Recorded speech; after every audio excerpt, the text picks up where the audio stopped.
బోడే రామచంద్ర యాదవ్ సారథ్యంలో BCY party నేతృత్వంలో BC సింహ గర్జన. బీసీ రక్షణ చట్టం అమలు, రాజధానిలో బీసీలకు 1000 ఎకరాల భూ కేటాయింపులు, బీసీ కార్పొరేషన్లకు నిధులు, సమగ్ర కులగణనతో విద్యా, ఉద్యోగ, ఉపాధి, చట్టసభల్లో 44% రిజర్వేషన్లు ప్రధాన ఎజెండాగా ఈ నెల 22న విజయవాడ గుంటూరు హైవే నాగార్జున యూనివర్సిటీకి ఎదురుగా జరగనుంది. ఈ చారిత్రాత్మక ఘట్టంలో భాగస్వాములు కావడానికి బీసీ సోదర సోదరీమణులందరినీ సాదరంగా ఆహ్వానిస్తున్నాం. కదలిరండి, మన ఐక్యతను చాటుదాం. భారీ ఉగ్ర కుట్రను భగ్నం చేసిన ఢిల్లీ పోలీసులు. ప్రస్తుతం ఇదే సంచలనంగా మారుతుంది. 8 మంది ఉగ్రవాదులను అదుపులోకి తీసుకున్నారు పోలీసులు.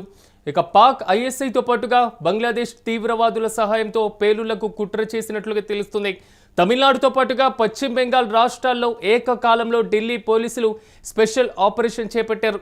ఈ నేపథ్యంలో తమిళనాడులోని తిరుప్పూర్లో 6గురిని, అదేవిధంగా వెస్ట్ బెంగాల్లో మరో 2ని అరెస్టు చేశారు పోలీసులు. పోలీసులకు పట్టుబడినటువంటి వారిలో ఎక్కువ మంది బంగ్లాదేశ్కు చెందినటువంటి వారిగా గుర్తించారు. అయితే నకిలీ ఆధార్ కార్డులతో తమిళనాడులోని గార్మెంట్ తయారీ యూనిట్లో కార్మికులుగా చేరారు ఉగ్రవాదులు. అయితే ఉగ్ర కుట్ర వెనుక విదేశాలకు చెందినటువంటి హ్యాండర్ల హస్తం ఉందని కూడా అనుమానాలు వ్యక్తమవుతున్నాయి.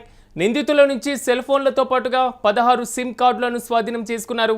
ఇక ఢిల్లీ సహా పలు ప్రాంతాల్లో ఉగ్రవాదులు ఉన్నట్లుగా, పేలుళ్లకు కుట్ర చేసినట్లుగా నిఘా వర్గాలు హెచ్చరికలు జారీ చేసినటువంటి పరిస్థితి కనబడుతున్నాయి. మొత్తం మీద రీసెంట్గా ఢిల్లీ పేలుళ్లకు సంబంధించినటువంటి అంశం మరొక ముందే ఇప్పుడు వెస్ట్ బెంగాల్తో పాటుగా తమిళనాడుకి సంబంధించినటువంటి ఉగ్రవాదులు లొంగిపాటుకు సంబంధించినటువంటి అంశం, అట్ ద సేమ్ టైం వాడు పట్టుబడినటువంటి ఇష్యూ, వారందరూ బంగ్లాదేశ్కి చెందిన వారిగా ప్రాథమికంగా గుర్తించారు. ఇక ఇదే అంశానికి సంబంధించి మరింత సమాచారం మా ప్రతినిధి సతీష్ లైవ్లో అందిస్తారు.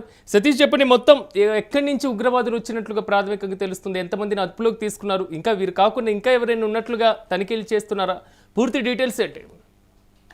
ముఖ్యంగా దాదాపు ఈ వారం రోజుల నుంచి కూడా ఢిల్లీ పోలీసులు అంటే ఇంటెలిజెన్స్ రిపోర్ట్స్ ప్రకారం ఏదైతే ఢిల్లీకి సంబంధించినటువంటి రద్దీ ఉండే ప్లేసుల్లో కానీ, ఏదైతే స్మారకం సంబంధించినటువంటి స్తూపాల దగ్గర, అలాగే ఎర్రకోట, పార్లమెంట్, ఇట్లాంటి మొత్తం కూడా భారతదేశంలో అత్యంత కీలకమైనటువంటి కొన్ని ప్లేస్లలో ఈ దాడులు చేయబోతున్నారంటూ కూడా తెలుస్తూ ఉంది. దానికి సంబంధించే ఈ వారం రోజుల నుంచి కూడా పెద్ద ఎత్తున ఢిల్లీ పోలీసులు ఆపరేషన్స్, అలాగే సర్చ్ ఆపరేషన్ చేస్తూ ఉన్నారు. ఎన్ఐఏ కావచ్చు, ఇంకా అన్ని బృందాలు కూడా, పోలీసుకు సంబంధించినటువంటి అన్ని బృందాలు సర్చ్ ఆపరేషన్ చేస్తూ ఉన్నాయి. దాంట్లో భాగంగానే ముఖ్యంగా ఈరోజు పెద్ద ఎత్తున ఒక 8 మంది ఫేక్ ఐడీలతో తిరుగుతున్నటువంటి వాళ్ళను పట్టుకున్నారు. 8 మంది కూడా మరి బంగ్లాదేశ్ నుంచి వాళ్ళు ఇండియాకు వచ్చి, అలాగే ఇండియాలో చాలా పకడ్బందీగా చాలా దాడులకు పాల్పడబోతున్నారు అంటూ కూడా ఇప్పటికే పోలీసులు తెలుపుతూ ఉన్నారు. ముఖ్యంగా ఈ ఆపరేషన్ అంతా కూడా లష్కరే తోయిబా, పాకిస్తాన్కి చెందినటువంటి లష్కరే తోయిబా, అలాగే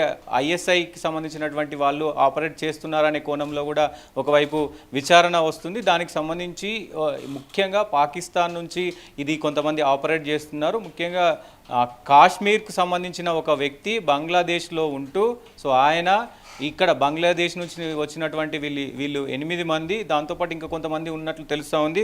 ప్రస్తుతానికి ఏదైతే తమిళనాడులో ఒక 6 మందిని పట్టుకున్నారు, పశ్చిమ బెంగాల్లో ఒక 2ని పట్టుకున్నారు. వీళ్ళందరూ కూడా ఒకే దానికి సంబంధించిన వాళ్ళు బంగ్లాదేశ్ నుంచి వచ్చారు.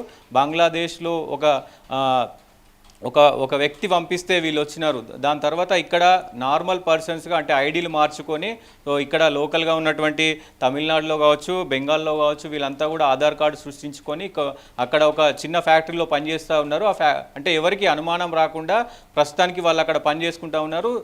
దాదాపు ఈ కార్యక్రమాలు చాలా రోజుల నుంచి చేస్తున్నట్టు తెలుస్తూ ఉంది. ముఖ్యంగా ఏదైతే ఈ ఫోన్లు అంటే ఫేక్ సిమ్ కార్డులు కావచ్చు, ఫోన్లు కావచ్చు, ఇవన్నీ కూడా వాళ్ళ దగ్గర నుంచి కలెక్ట్ చేసుకునే పరిస్థితి ఉంది. దాంట్లో 16 సిమ్ములు కూడా కలెక్ట్ చేసుకున్నారు. మొత్తం కూడా ఈ ఆపరేటింగ్ మొత్తం కూడా బంగ్లాదేశ్ నుంచి ఆపరేట్ ఒక వ్యక్తి చేస్తున్నారు. వీళ్ళు మొత్తం కూడా సూచనలు, ఎక్కడెక్కడ బాంబులు పేల్చాలి, ఎక్కడెక్కడ బాంబులు పెట్టాలి అనేది కూడా మొత్తం కూడా నిర్ధారించినట్టు తెలుస్తూ ఉంది. ఈ నెల రోజుల్లోనే అంటే ఈ ఫిబ్రవరిలోనే పెద్ద ఎత్తున ఈ దాడులకు పాల్పడినట్టు, దాడులకు సిద్ధమవుతున్నట్లు తెలుసుకున్నటువంటి పోలీసులు మొత్తం కూడా విచారణ చేశారు, సర్చ్ ఆపరేషన్ చేస్తూ ఉన్నారు. దాంట్లో భాగంగానే ఈ 8 మంది కూడా పట్టుకున్నారు. చాలా కీలక విషయాలు కూడా, ఎందుకంటే కొంత విదేశీ ఈ లష్కరే తోయిబాకి సంబంధించినటువంటి కొంతమంది కావాలని ఇండియాలో దాడులు చేయడానికి పాల్పడుతున్నారంటూ కూడా తెలుస్తూ ఉంది. మొత్తానికి వీళ్ళు 8 సతీష్ కొంతవరకు మనం చూసినాం. ఎందుకంటే దొరికినటువంటి పూర్తి స్థాయిలో 2 రాష్ట్రాలు కూడా త్వరలో ఎన్నికలు జరగబోతున్నటువంటి రాష్ట్రాలు, తమిళనాడు కానివ్వండి, వెస్ట్ బెంగాల్ కానివ్వండి. అంటే భారీ స్థాయిలో ఉగ్ర కుట్రలకు పాల్పడుతున్నట్లుగా ఇక్కడే చాలా స్పష్టంగా అర్థమవుతుంది. ఇతర ప్రాంతాల్లో ఉన్నటువంటి వారిపైన ఎలాంటి ఫోకస్ పెట్టింది ఎన్ఐఏ? డెఫినెట్గా ఇప్పటికే అన్ని రాష్ట్రాల్లో కూడా హై అలర్ట్ ఉంది. ఏదైతే ఢిల్లీలో పేలుడు తర్వాత కూడా ఢిల్లీలో ఏదైతే ఆ ఘటన జరిగిందో ఆ ఘటన తర్వాత పెద్ద ఎత్తున మొత్తం కూడా ఇంటెలిజెన్స్ కావచ్చు, మొత్తం ఐబీ కావచ్చు, అలాగే ఎన్ఐఏ కావచ్చు, అన్ని సంస్థలు కూడా చాలా యాక్టివ్గా పనిచేస్తూ ఉన్నాయి, అప్రమత్తం చేస్తూ ఉన్నారు అన్ని రాష్ట్రాలకు. అన్ని రాష్ట్రాల పోలీసు యంత్రాంగాన్ని కూడా ఎక్కడెక్కడ రద్దీలో ఉండే ప్లేస్లలో కొంత యాక్టివిటీని చూపండి. దాంతోపాటు కొత్త వ్యక్తులు కొత్తగా ఎవరైనా అనుమానాస్పదంగా కనబడితే కనుక వాళ్ళని గుర్తించి ఇంటరాగేషన్ చేయండి అని ఇప్పటికే పోలీసులు ఎన్ఐఏకి సంబంధించిన వాళ్ళందరూ కూడా హుకుం జారీ చేశారు. దాంట్లో భాగంగానే సో వీళ్ళని కావాలని ఏదైతే వీళ్ళని ట్రేస్ చేసి ఇంటెలిజెన్స్కి సంబంధించినటువంటి ఆధారాలు సేకరించిన తర్వాత సో వీళ్ళని పట్టుకున్నట్లు తెలుస్తూ ఉంది. సో దీనికి సంబంధించి ఈ 8 మంది దాదాపు బంగ్లాదేశ్ నుండి అక్రమంగా చొరబడి ఇక్కడ ఫేక్ ఆధార్ కార్డులు, ఫేక్ ఐడీలు క్రియేట్ చేసుకొని సో ఇవన్నీ కూడా ఫోన్లో ఏదైతే బంగ్లాదేశ్లో నుంచి ఆయన ఏదైతే విషయాలు చెప్తున్నాడో దాన్ని మొత్తం కూడా ప్రయత్నిస్తూ ఉన్నారు. ఆయన ఏం చెప్తే ఇక్కడ అది చేస్తూ ఉన్నారు. ఇప్పటికే దాదాపు చాలా ఐఈడీలు, ఈ బాంబులకు సంబంధించి చాలా సామాగ్రిని కూడా పోలీసులు స్వాధీనం చేసుకున్నట్టు తెలుస్తూ ఉంది. దాంట్లో భాగంగానే మొత్తం ఈ తమిళనాడు కావచ్చు, అలాగే పశ్చిమ బెంగాల్ కావచ్చు, ఈ రాష్ట్రాల నుంచి నేరుగా అనుకున్న సమయానికి ఢిల్లీకి వెళ్ళి ఎక్కడెక్కడ రద్దీగా ఉంటుందో అక్కడ బాంబులు పెట్టి సో ఆ ఐఈడీలు పెట్టి మొత్తం కూడా ఈ ఘటనకు పాల్పడతారనేది కూడా ఒక సమాచారం వస్తుంది. సో దాంట్లో భాగంగానే వీళ్ళందరినీ పట్టుకున్నారు. మరి ఇంకా చాలామంది కూడా అంటే ఇండియాలో చాలామంది ఉన్నారు అనేది కూడా ఒక చర్చ జరుగుతుంది. మరి ఇంటెలిజెన్స్ కూడా చాలా చక్కగా పనిచేస్తుంది. ఎన్ఐఏ వాళ్ళు నిరంతరం వీళ్ళపైన మరి ఫోకస్ పెట్టి పట్టుకునే ప్రయత్నం చేస్తూ ఉన్నారు.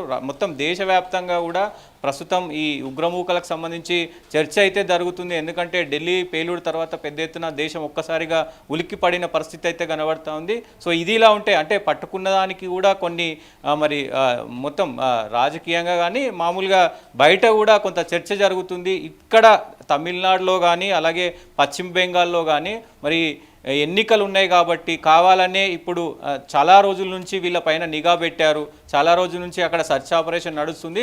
కానీ ఎన్నికల సమయంలోనే వీళ్ళని పట్టుకుంటే మరి బీజేపీ కొంత లాభం చేకూరే అవకాశం ఉంటుంది కాబట్టి కావాలనే ఇప్పుడు ఎప్పటి నుంచో వీళ్ళపైన నిఘా పెట్టినప్పటికి కూడా మరి ఇప్పుడే అరెస్ట్ చేయడానికి గల కారణాలు ఏంటి అనేది కూడా ఒకవైపు చర్చ జరుగుతుంది. ఏదేమైనప్పటికీ ఉగ్రమూకలను పట్టుకోవడంలో రాజకీయంగా భేషజాలు ఉండొద్దు కాబట్టి ప్రస్తుతానికైతే మరి ఇది ఒక మంచి పరిణామం అని చెప్పుకోవచ్చు. ఎందుకంటే ఈ 8 మందిని పట్టుకోకపోతే మరి ఎంతమంది అమాయకుల ప్రాణాలు బలి తీసుకునేవారో మరి చూడాల్సిన అవసరం అయితే ఉంటుంది. సో ఏదేమైనప్పటికీ ప్రస్తుతం దేశం అంతా కూడా హై అలర్ట్ ఉంది. ఈ ఉగ్రమూకలకు సంబంధించి కూడా పెద్ద ఎత్తున జాతీయ స్థాయిలో ఇటు రాష్ట్రాల స్థాయిలో కూడా చాలా అలర్ట్గా ఉన్నారు. ఎన్ఐఏ ఎప్పటికప్పుడు సూచనలు చేస్తూ ఉంది. అలాగే ఇంటెలిజెన్స్ కూడా చాలా విషయాలపైన రద్దీ ఉండే ప్లేసులలో ప్రత్యేక నిఘా పెట్టి కూడా పర్యవేక్షిస్తున్న పరిస్థితులు అయితే కనబడతా ఉన్నాయి. సో ఏదేమైనప్పటికీ మరి ఇంకా కొంతమంది మరి సర్చ్ ఆపరేషన్లో దొరుకుతారంటూ కూడా మరి వార్తలు వస్తున్నాయి. చూడాలి ఈ ఉగ్రమూకలకు సంబంధించి